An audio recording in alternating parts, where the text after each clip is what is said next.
बिस्मिल्लाहिर्रहमानिर्रहीम। अस्सलाम वालेकुम नाज़रीन, आप यूट्यूब चैनल देख रहे हैं। मैं इमरान खान हूँ। नाज़रीन, जैसा कि मैंने आपको कहा था कि भारत के ऊपर बहुत प्रेशर होगा ये मैच खेलने के लिए पाकिस्तान के साथ, क्योंकि ये फाइनल मैच था।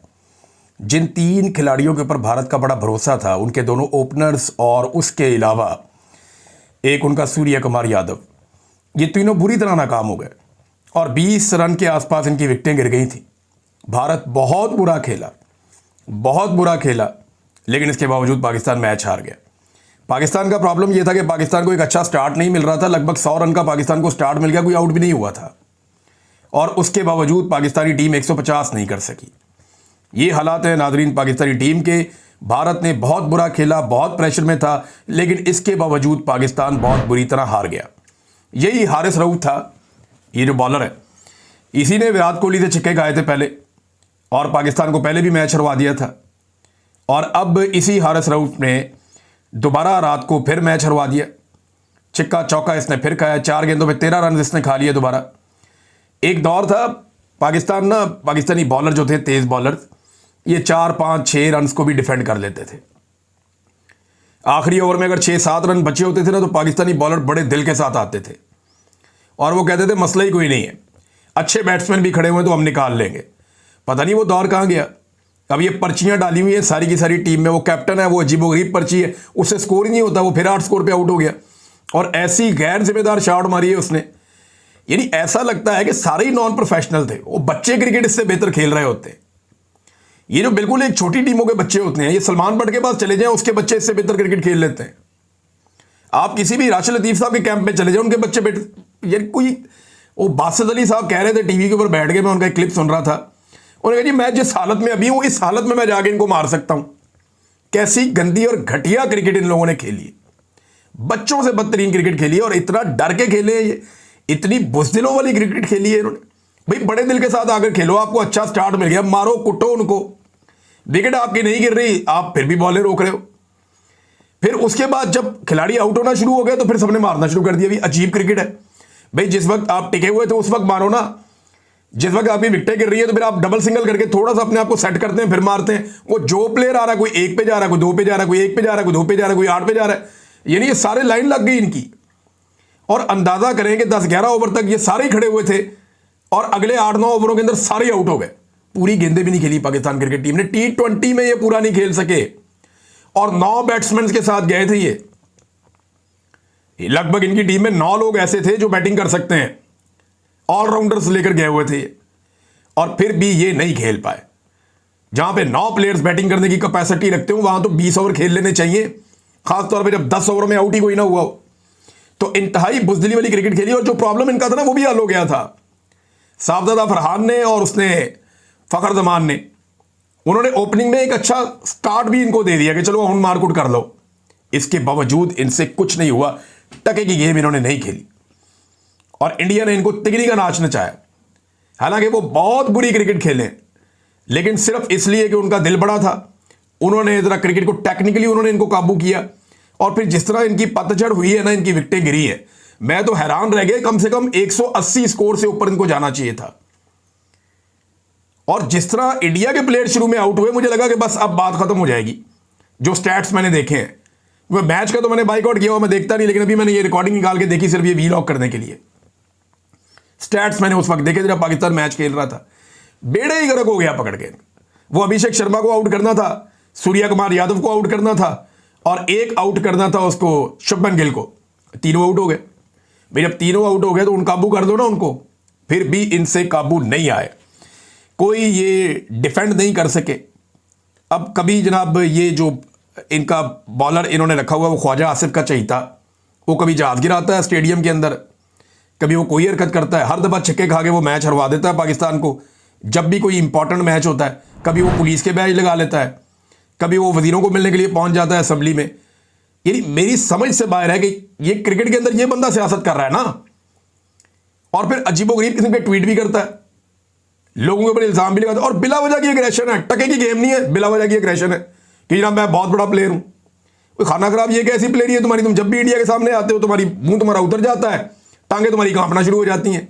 ये ग्राउंड में एक्शन नहीं लगाने, जहाज जो है वो एयरफोर्स गिरा लेगी, तुम्हें ग्राउंड में भेजा खेलने के लिए, ये ड्रामे करने के लिए नहीं भेजा।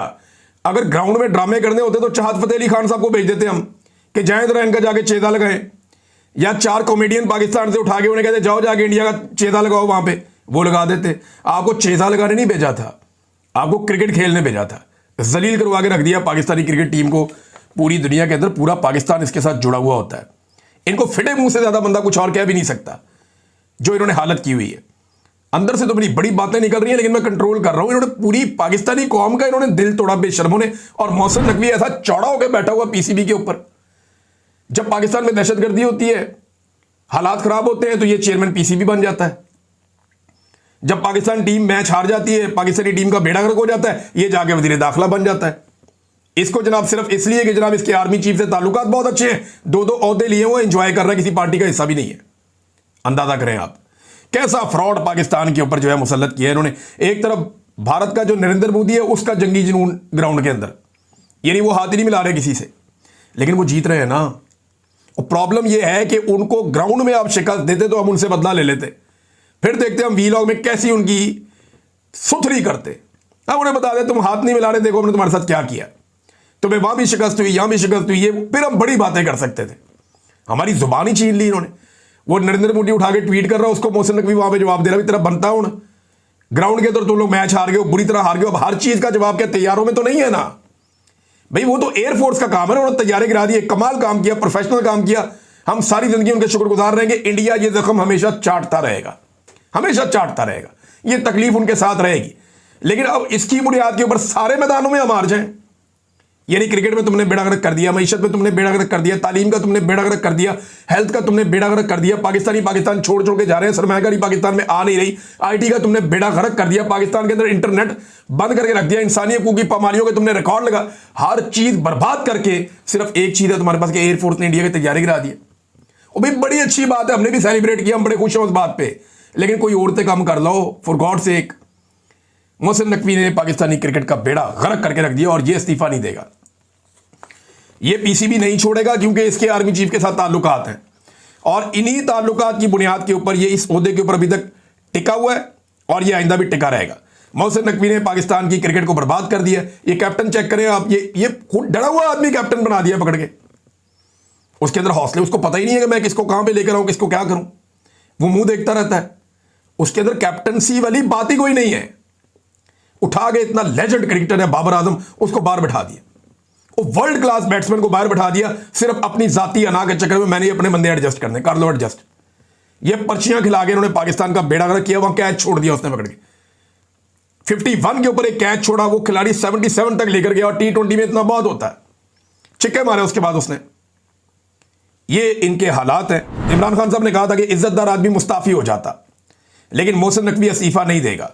वो जिस ओहदे पर गया बेड़ा गर्क किया उसने, ये इमरान खान साहब ने कहा।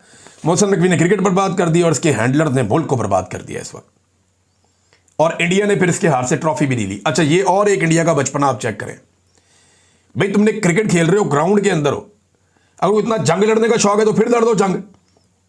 वहां तुम्हें पता तो चल गया कि जंग कैसे लड़ते हैं, पाकिस्तानी कौम कैसी सीसा पिलाई हुई सामने आके खड़ी हो जाती है। फौजियों के साथ आम लोग निकल आते हैं, बंदूकें लेके तुम्हारे ड्रोन गिरा रहे थे। वो पाकिस्तानियों की पसली जंग लड़ने में कुछ और है, लेकिन ग्राउंड है भैया, क्रिकेट हो रही है, ट्रॉफी लेनी है, तुमने ले लो मोहसिन नकवी से, क्या फर्क पड़ता है। चाहे बाद में अपना जो भी तुमने शक्लें बनानी है वो करते रहना, हाथ मिलाया नहीं, ट्रॉफी भी नहीं ले रहे, वो आप साइड पे जाके बैठ गए। मोहसिन नकवी साहब 20 मिनट वहां खड़े रहे, आओ जी ट्रॉफी लो, मैं नहीं किसी और को। उन्होंने कहा जी वो एक और बंदा है, वो कोई अरबी है, उसके ऊपर राजी हो गए, जनाब ये हमें ट्रॉफी दे दे। उन्होंने कहा जी वो नहीं, मोहसिन नकवी साहब हट गए, कहते नहीं मैं ही दूंगा। उन्होंने ट्रॉफी नहीं ली, उन्होंने जो है मसनूई ट्रॉफी पकड़ के ना तो ऐसे नाचते नाचते तो इंजॉय करना शुरू हो गए। और इंडियन फैंस क्योंकि वहां स्टेडियम में मौजूद रहे, पाकिस्तानी फैंस तो मैच जब हार गए तो बेइज्जती करवाने के लिए वहां रुकना था, पाकिस्तानी फैन निकल गए बाहर, पाकिस्तानी टीम भी जल्दी चली गई, वो वहां सेलिब्रेशन करते रहे इंडियन फैंस। उन्होंने फिर मोहसिन नकवी साहब की भी और पाकिस्तानी टीम के साथ भी उन्होंने ज्यादती की फैंस ने, इंडियन फैंस ने। और वो वही करते, अगर पाकिस्तान जीत जाता तो पाकिस्तान भी यही करता, लेकिन उसके लिए जीतना जरूरी था।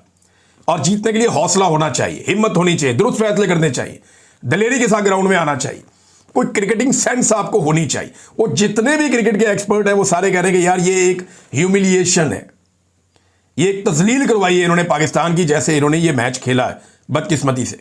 इमरान खान साहब ने कहा था ना इनके जीतने का एक ही तरीका, तो वो एक ही तरीका अब लगता है। कि मोहसिन नकवी और आसिम मुनीर साहब खेलने जाएं ओपनर, एक तरफ कादी फायद ईसा जो है वो अंपायर हो, एक तरफ सिकंदर सुल्तान राजा अंपायर हो, और जस्टिस डोगर जो है इस्लामाबाद हाई कोर्ट वाले वो थर्ड अंपायर हो। फिर ही पाकिस्तान मैच जीत सकता है। इनको ऐसे आप खिलाएंगे तो ये जीतेंगे, अदरवाइज ये नहीं जीतने के। इमरान खान साहब ने पहले कह दिया था, वो मामला वही साबित हो रहा है। अब नाज़रीन, आज़ाद कश्मीर में आज एक बड़ा सख्त दिन है और पुलिस की बड़ी तैयारियां हैं, सिक्योरिटी फोर्सेज वहाँ पे पहुँचाई गई हैं। रात के वक्त आज़ाद कश्मीर से जो चीज़ें रिपोर्ट हो रही थी वो ये थी कि हॉस्टल्स के अंदर मुख्तलिफ जगहों पे जहाँ पे नौजवान हो सकते हैं, मुख्तलिफ इलाकों के अंदर छापे मारे जा रहे थे। पुलिस जा रही थी, जगह जगह अपने मोबाइल ऑन करके चेक करते थे कोई वाईफाई तो नहीं चल रहा, वाईफाई बंद करवाए जा रहे हैं, वाईफाई की जो डिवाइसेज हैं वो उठाई जा रही हैं ताकि इनके पास चलाने के लिए वाईफाई भी ना हो, लोग किसी तरह से फुटेज बाहर ना निकाल सकें, लोग किसी तरह से मालूमात आज़ाद कश्मीर से बाहर ना पहुंचाएं, बिजली बंद करेंगे, इंटरनेट बंद करेंगे। बेशुमार चीज़ें वहाँ पुलिस ने, सिक्योरिटी फोर्सेज ने प्लान की आज़ाद कश्मीर में। दूसरी जानिब जो आज़ाद कश्मीर के लोग हैं वो भी निकलना शुरू हो गए और बहुत सारे लोग जो हैं वो रात के वक्त बाहर आना शुरू हो गए। कश्मीरियों ने रात 12 बजे सड़कों पर निकलकर सारा कश्मीर बंद करने का नारा बुलंद कर दिया और जो नौजवान हैं इनमें बड़ी तादाद नौजवानों की है। नौजवान बड़े तगड़े होके आ रहे हैं और सूरत हाल कशीदा होती चली जा रही है। ये कह रहे हैं जी हम पूरा कश्मीर बंद करेंगे आज के दिन में। मसला क्या है? जो पहला मसला है वो खुद मुख्तारी का है। वो कश्मीरी कहते हैं जी उनको खुद फैसले करने का इख्तियार नहीं दिया जाता, उन पर गैर मुंतखब नुमाइंदे एस्टेब्लिशमेंट लाके मुसल्लत कर देती है बाहर से। 12 बंदे एस्टेब्लिशमेंट ले आती है और यहां से थोड़े से मैनेज करती है और फिर अपनी मर्जी की कानून साजियां करवाती है, अपनी मर्जी के फैसले करवाती है, अपनी मर्जी की हुकूमत बनाती है, अपनी मर्जी की हुकूमत गिराती है। वो कहते हैं जी ये सिलसिला बंद करो, क्योंकि यहां पे सारी तरजीहात एस्टेब्लिशमेंट की चलती हैं। तो एक तो एस्टेब्लिशमेंट के किरदार का वो खात्मा चाहते हैं आज़ाद कश्मीर के मामलात में, प्रोटोकॉल कल्चर का वो खात्मा चाहते हैं। वो कहते हैं जी हमारे हुकूक हमें दिए नहीं जाते, चाहे वो एनर्जी के मामलात हों, चाहे वो फूड के मामलात हों या दीगर मामलात हों। ब्यूरोक्रेसी जो है वो हद तक हमें सलूक करती है उनके साथ, इसकी भी उनको बहुत तकलीफ है। एक कॉलोनियल सोच के तहत आज़ाद कश्मीर के लोग कहते हैं जी हमारा एरिया चलाया जा रहा है। फिर तरक्याती काम वहाँ पे नहीं हो रहे, तालीम का, सेहत का मेयार, करप्शन का खात्मा, ये बेशुमार चीज़ें हैं जिनसे वो कहते हैं जी कि हमें बहुत बहुत परेशान किया गया। और इसकी देखें उनके शऊर का लेवल अलग है। उसकी वजह क्या है? आज़ाद कश्मीर के बेशतर लोग बैरून मुल्क में रहते हैं और उनमें से ज़्यादातर लोग मगरबी ममालिक में रहते हैं। तो उन्हें समझ आया कि गवर्नेंस का सिस्टम होता क्या है। रियासत अवाम की नौकर होती है, यानी रियासती इदारे जो है वो अवाम के नौकर होते हैं, वो अवाम के लिए काम करते हैं। अवामी हुकूक होते क्या है उन्हें ये पता चल गया। अब वो चाहते हैं कि वैसे अवामी हुकूक उन्हें मिल जाए आज़ाद कश्मीर में। अब पाकिस्तान की एस्टेब्लिशमेंट तो नहीं देती, उन्हें तो गुलाम चाहिए और वो लोगों को गुलाम रखना चाहते हैं। ये है असल फड्डा। और आज मैं आपको रिपोर्ट करूंगा अगले वीलॉग में कि आज़ाद कश्मीर में क्या हुआ और मामला कहां तक पहुंचा। क्या आज़ाद कश्मीर के लोग कामयाब होंगे? क्योंकि ये अवामी एक्शन कमेटी बहुत तगड़ी है, ये कामयाब होगी।